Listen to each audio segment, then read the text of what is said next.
जानाय लोंनाय मानसिफोर होफैबासो मोनजायो मानसिफोर होफैयाबा बेमारनोबो आङो संख्रिजोंनो दौनांगौ जायो एसे एनै हा दङमोन बेखौबो आं बन्द होबाय ओंखायनो आङो आइ आफा रायजो राजाफ्रा एसे एनै अनसुंथाइ मोनगोन नामा साननानै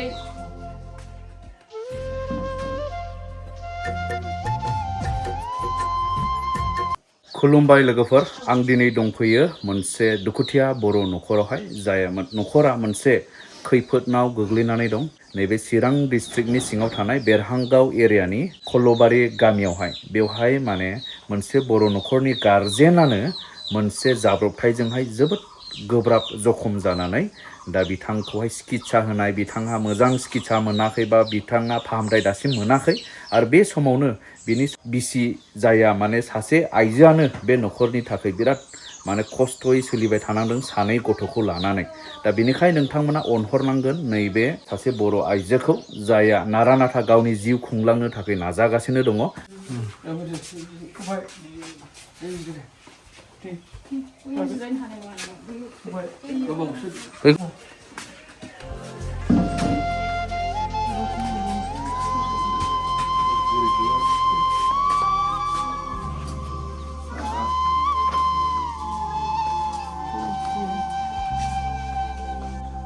दा लोगोफोर नोंथांमोना नुबाय नैबे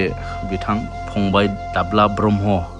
बिथाङा माने जाब्रबथायजों जखम जानानै थानानै नैबे अबस्थायाव थाबाय थादों दा बिनिनो बिसि हारसिङै माने बिराद जुजिगासिनो दं बिनि जिउआव मोनसे सोखाजानायखौ लाबोफिननो थाखाय नाथाय राहा गैयै जादों गोबां रां रुफानि गोनांथि दा गैयि नखर जानायलाय बिथांमोनहा आन्दायनानै दंबाय थायो नोंथांमोना नैबे भिडिअनि गेजेरजों मिथिनानै लाग्रो माब्रै जाथाया दिनै नैबे मोनसे बर' नखरा बेबायदि अलखदाव गोग्लैनानै थानो गोनां जादों बाबु दं नै बिसिनि गथ' सासे ओमफ्राय दंबावो होनदों नामा सासे हिनजावसा दंबावो औ बे स्कुलाव थांदों औ बेनो मा नाम आजार नोंना मा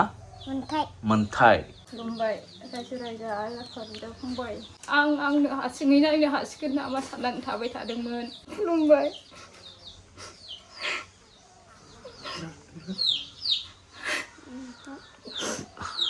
एसे एनै हा दङमोन बेखौबो आं बन्द होबाय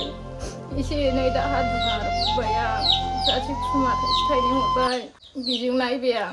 दा आरो हामनांगौ आद्रा दंबावो बिनाव बेमार बेखौ लांनो थाखाय आंनाव थाखा फैसा थाइसेबो गैला ओंखायनो आइ आफा रायजो राजाफोरनिफ्राय एसे अनसुंथाइ मोनगोन होननानै आदाखौ लेंहरनाय जादों आरो आं रायजो राजा नोंथांमोन जाजेननायावहाय मा जायामोन जाजेननायाथ' जेरावबो दुखु मोननाय बेना माने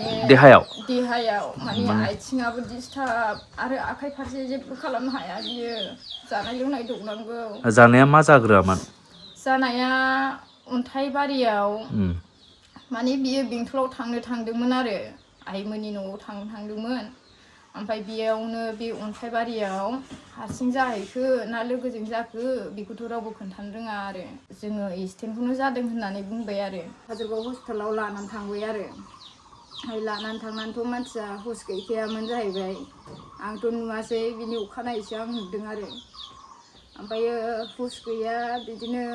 सालायाबो गनाय ओमफ्राय बेफोराव गासिबो एकदम नायजाथावि बायदि जोबखामोन आरो दा हामजोब्बाय आरो सानै दोला दुलुफ्रा ओमफ्रायो दा लांनानै काजलगावनि डाक्टारा बुंबाय जाहैदों मानसिखौ नायनो हानाय नंला लाखिनो हानाय नङा जायखिया सालाइखौ लहा सोनानै नारसोनानै बिजि गंथाम होनानै हरबायनो आरो लानानै थांबाय आरो लरासामाव लानानै थांबाय ओमफ्राय बिदिनो थायै आइसि रुमाव सानबा दोननाय जादों आरो ओमफ्राय बिनिफ्राय सानबानिफ्राय बै माबायाव सिनि आइसि ना मा होनो बेयाव लाबोनाय जादों आरो टटेलै 17 दिन दोननाय जादों ओमफ्रायो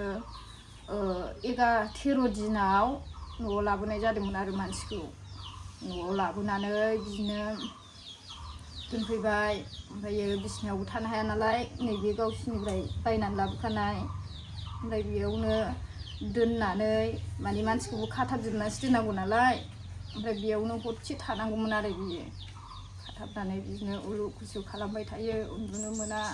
गाबख्राव गाबसि गाबख्रावबाय थायो सान्थि थानो मोना आरो ओमफ्राय दाना लाबोनायाव हराव एकदम बारा जाबाय आरो बियो बारा जानानै आरो अखानायै आङो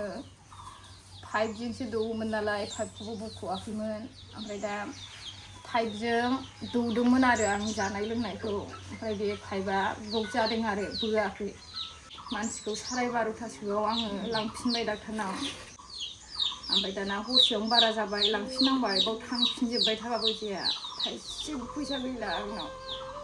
जानाय लोंनाय मानसिफोर होफैबासो मैगं थाइगं थाव संख्रि बानलु मानसिफोर होफैबासो मोनजायो